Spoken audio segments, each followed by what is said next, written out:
every one of them was asking us to stop the humanitarian operation. Of course, the ostensible reason was to save the civilians. But had we stopped the operation at that point, I think this country would have been condemned to another 30 years of violence and terror. But the President did not flinch. He maintained his position. The only goal he had in mind was ending this reign of terror by the LTTE. And his leadership at that point, to the military, to the administration, to the foreign ministry, was vital. And I have no doubts in my mind that we got to where we did because of the leadership that he provided. And Doctor, you are now the permanent representative of Sri Lanka to the United Nations. And we also know that in November also, Amnesty International was voicing their concerns about the internally displaced people. And in spite of the resettlement of the internally displaced people being one of the speediest process, they also insisted and said that there are thousands of people detained, and they had insisted for a better campaign, and this happened also at the United Nations in November.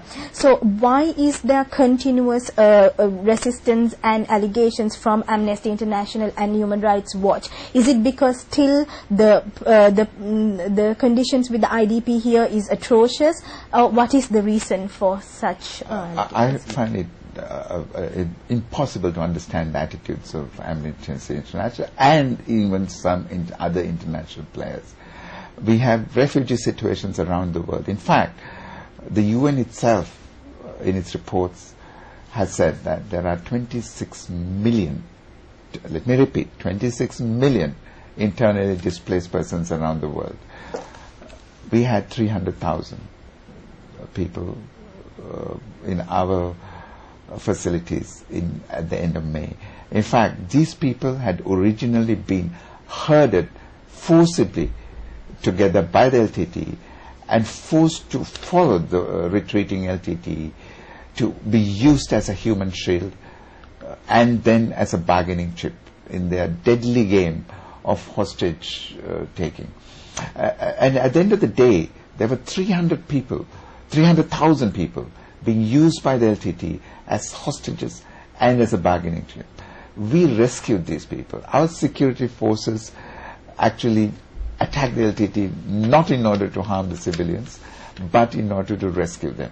In fact, do you recall that there was a clearly stated government policy of zero civilian casualties? Of course, wars are not children's games. They are nasty affairs, and people get hurt. So undoubtedly, civilians would have got hurt in the course of this conflict. But our objective was to minimize, to the greatest extent possible, civilian casualties. We also, in the process, used infantry groups as much as possible, and as a result, incurred heavy casualties ourselves. But there is no other situation in the world that I can think of where so many people who were held hostage had been released at such little cost to the people themselves. We housed these people in the camps in Vavuniya. We provided them with shelter. We gave them medical assistance. We gave them food and all other facilities. And organizations like Amnesty International continue to complain about the conditions. I have seen camps, IDP camps around the world, where people with fallen eyes, sunken eyes, sit by the roadside waiting for a passing truck to throw out bottles of water or packets of food. And these trucks are extremely irregular. And people were sleeping under trees, sleeping by the roadside or under rocks. And this type of situation did not happen in Sri Lanka because we anticipated the outflow of civilians, and we provided them with accommodation. We gave them their basic needs, and still they couldn't help but complain. I somehow suspect that organizations like Amnesty International were sorely disappointed that the government of Sri Lanka, largely on its own, managed to look after so many people and then eventually return them to their homes. Again, here we have perhaps a good practices precedent for the world.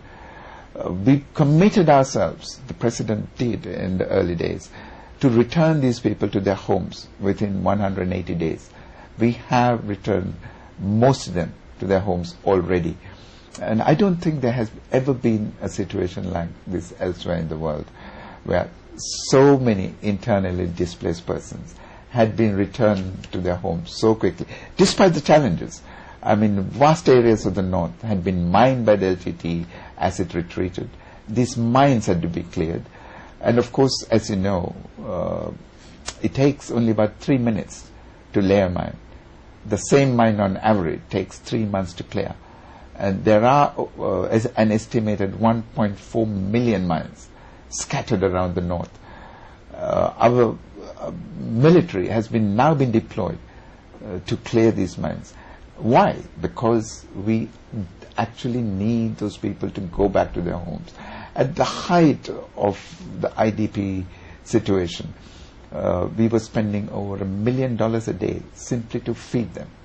And it was economically necessary for us to ensure that these people return to their villages, to their towns as soon as possible. Yes, we're speaking to Dr. Palitha Kohona. We will continue the discussion after this short break. Stay with us.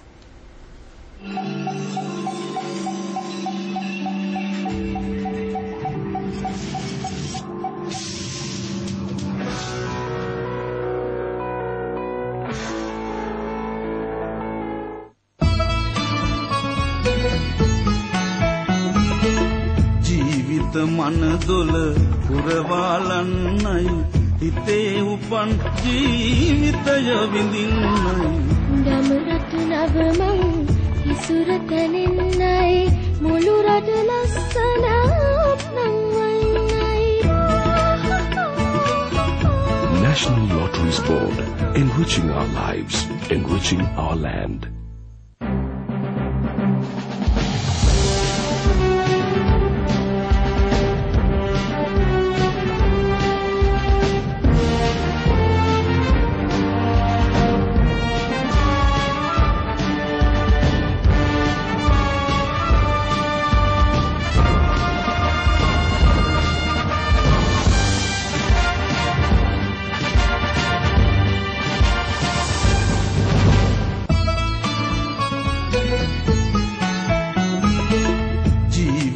මනදොල පුරවාලන්නයි හිතේ උපන් ජීවිතය විඳින්නයි ගමරතු නවමං ඉසුර තැනෙන්නයි මුළු රට ලස්සනක් නම් වන්නයි National Lotteries Board, enriching our lives, enriching our land. Our people wish for a brighter future.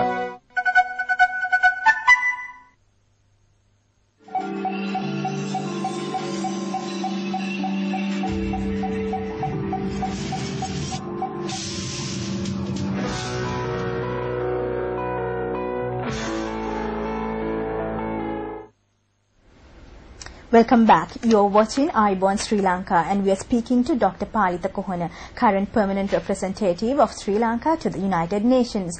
So, Doctor, now I also wish to further ask you about the allegations leveled at Sri Lanka with respect to genocide and how actually the government of Sri Lanka refute these allegations.